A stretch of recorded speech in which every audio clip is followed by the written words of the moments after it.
Johnny and I loved going to the farm, and each year after school was out, we eagerly anticipated the bus trip to Kingston, where we were met by one of our uncles. The first summer on the farm, I think we only stayed a couple of weeks and helped in simple ways like feeding the pigs and collecting the eggs from the chicken coop. I just loved collecting eggs and feeding the pigs. Pig food was called mush.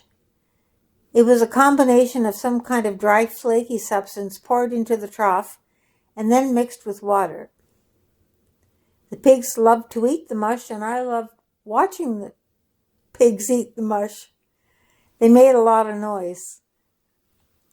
As we became older, we stayed longer and helped out in other ways. I would help Grandma with chores around the house, and Johnny helped Grandpa and our uncles in the fields with the hay. I remember helping Grandma do the laundry outside near the water pump on at least one occasion. It wasn't as easy as one might think. There weren't just small items of summer clothing like shorts and tops. I'm talking about overalls and heavy shirts that Grandpa and my uncles wore when they were working in the fields. We certainly didn't change our clothes every day. We wore them for several days in a row, unless you stepped into a cow pie or something like that. But that's a story for another day. Washing clothes on the farm was really a big job. I don't remember all the steps exactly, but I know there were 2 large washing tubs in the grass on the front lawn, one to wash the clothes and another for rinsing. There was a bar of soap and the scrub board. Grandma filled the 2 tubs with water from the pump, using the metal pail that was kept beside it. The water was really cold. I remember Grandma heating up some water in a large pot over the wood stove in the kitchen.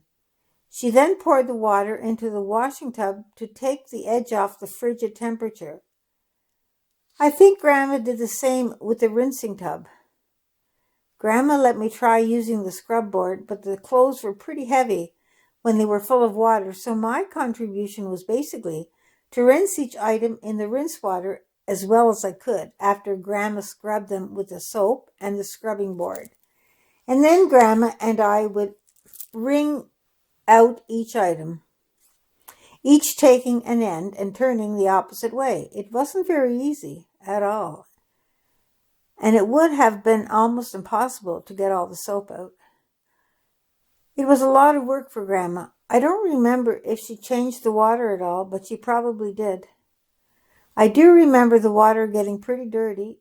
I don't know how clean the trousers and shirts turned out when they came out of the tubs, but they were certainly a lot cleaner than when they went in.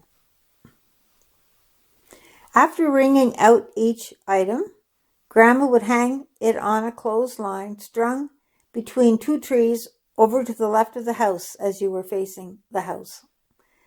The wooden clothespins were already on the line, probably from the previous laundry day. When the clothes were dry, Grandma brought them into the kitchen and I helped her fold them on the kitchen table. They didn't take long to dry with the hot sun and the summer breeze. I took what belonged to Johnny and me and put them away.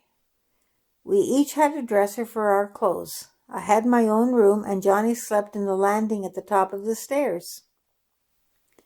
I only remember helping Grandma with the laundry this one time. I don't know what she did in the winter. I vaguely remember a wringer washer in the kitchen, so I'm thinking wash tubs outside in the summer, wringer washer in the winter? I don't know.